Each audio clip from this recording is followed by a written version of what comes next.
For Algebra II Honors, Unit 1, Day 1 notes, we're going to talk about solving linear equations, applications that go with that, and then the second page of that is called literal equations. So we will also work with that a little bit as well.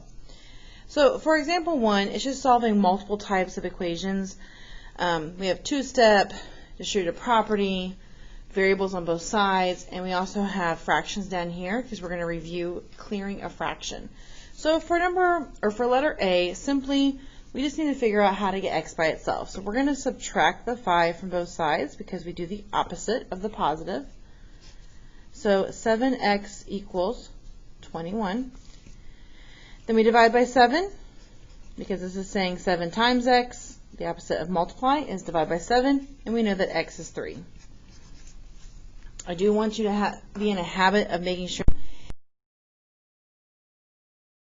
and that this right here is a mathematical statement. So you have like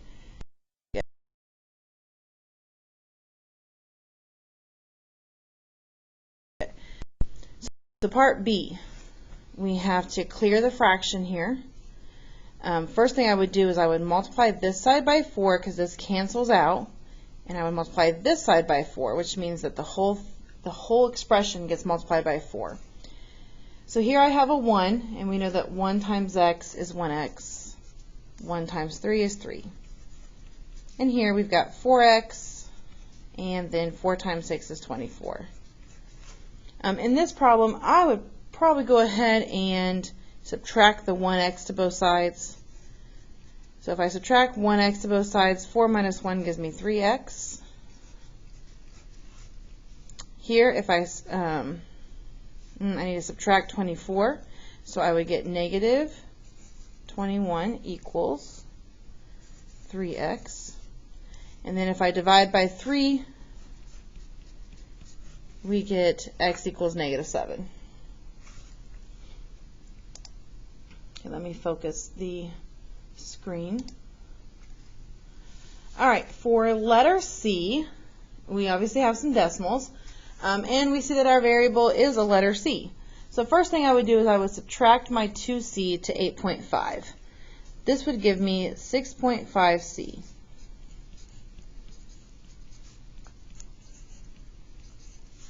Then I would subtract the 7.5, so minus 7.5. And I would get negative 26. Lastly, I would divide both sides by 6.5, and this gives me a negative 4. Okay, letter D involves distributive property, combining like terms, and then solving an equation with variables on both sides. So let's go ahead and knock out the distributive property. So 3 times 2x is 6x. 3 times negative 8 is negative 24. Bring down your 2x. When you distribute, you're distributing a negative, so negative 2 times x and negative 2 times 3. I see that on this side of the equation, these are like terms, and they cancel each other out because 2x minus 2x is 0. So they cancel out. So I'm left with 6x minus 24 equals negative 6. So now I'm going to add 24 to the other side.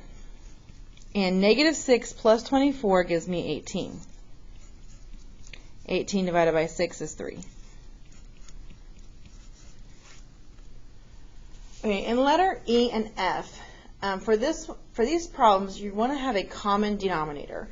So in letter E, we already have a common denominator. We see that we have a 4 in both of these fractions. Okay? Well, if that's the case, it's a little bit easier. You just take that 4 and you're going to use that and write it above every term. And when I write it above every term, you're thinking of multiplication. So what would be 4 times 5/4? Well, if I were to write that out, 4 times 5/4, we know that's over 1. And when you multiply, you can cross cancel here. So I would have 5 over 1, which is just 5. So you're marking these out, and you have 5x.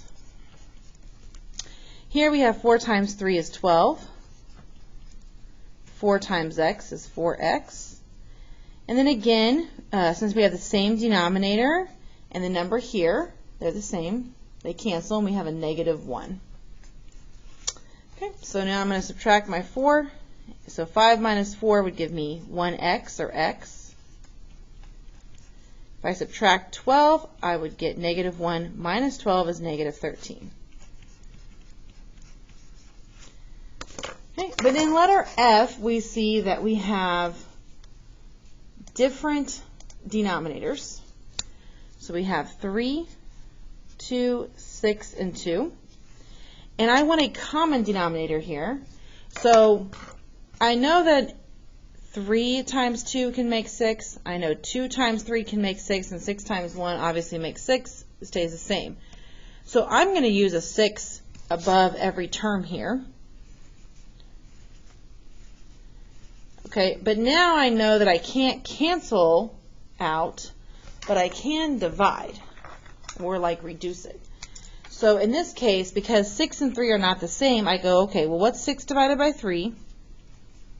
And that is 2. And I'm taking 2 times 2 and getting 4x. Again, okay, not the same. So 6 divided by 2 is 3, and 1 times 3 is 3. But in this one, they are the same. So cancel out, and we have just 7. And then again, we have different numbers. So 6 divided by 2 is 3, and 1 times 3 is 3x. And I want to make sure that I have the correct symbols. So I do have addition, and I have addition again. So that would stay the same. All right, so now, solving this, I would subtract 3x to both sides, and this would give me 1x, or x. Then I would subtract 3. 7 minus 3 would give me 4. Okay, example 2. For this problem, we need to set up an equation and solve it. So first, in Detroit, the temperature is 31 degrees Fahrenheit and is rising at a rate of 2 degrees per hour. In Atlanta, the temperature is 58 degrees Fahrenheit and falling at a rate of 1 degrees per hour. So before I move on, this right here is a key word, and that is a key word. If the temperature continues to change at the same rate, how long will it be before the temperatures are the same? So first, we know that in Detroit, it was started out as 31 degrees. And if it's rising, it's increasing. Okay, so it's going to be addition. 2 degrees per hour. Well, per hour implies multiplication, so 2 times h. And I'm using the h for hours. Okay, then in Atlanta, we know it's 58 degrees, but it's falling at a rate of 1 degree per hour. So minus 1 times h. Okay, so now to solve that, I would, first I would add my 1h to 2h. That gives me 3h. I would subtract 31 from 58, and that would give me 27. And if I divide by 3, that is 9. So to answer the question, how long will it be before the temperatures are the same, it would take 9 hours. All right, for letter B, it says the length of a rectangle is 3 centimeters greater than its width, and the perimeter of that rectangle is 24 centimeters. Write an equation to find the dimensions of the rectangle, then find the dimensions. So one, I need to go ahead and just draw out what this looks like. When in doubt, draw a picture. Okay, so you know that the perimeter is 24. It says that the length of the rectangle is 3 centimeters greater than its width. So if the width is W and it's 3 centimeters greater, we would say, okay, well, it's the width plus 3. And then the width is just W. Okay, now to set up my equation, first you have to know what the perimeter formula is. So perimeter would be 2 times the length, because there's 2 lengths, plus 2 times the width, because there are 2 widths. And remember, perimeter is when you add up all the sides. Okay.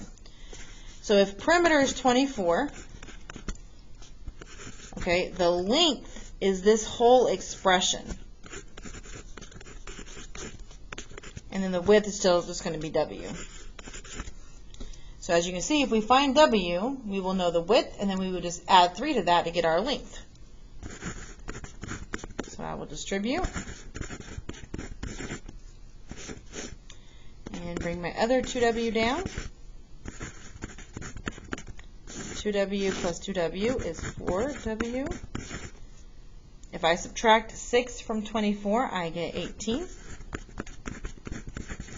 And if I divide by 4, we get that the width is 4.5. Okay, now it asks for both dimensions, so my length we know is W plus 3. So 4.5 plus 3 is 7.5. So I can say that my length is 7.5 centimeters.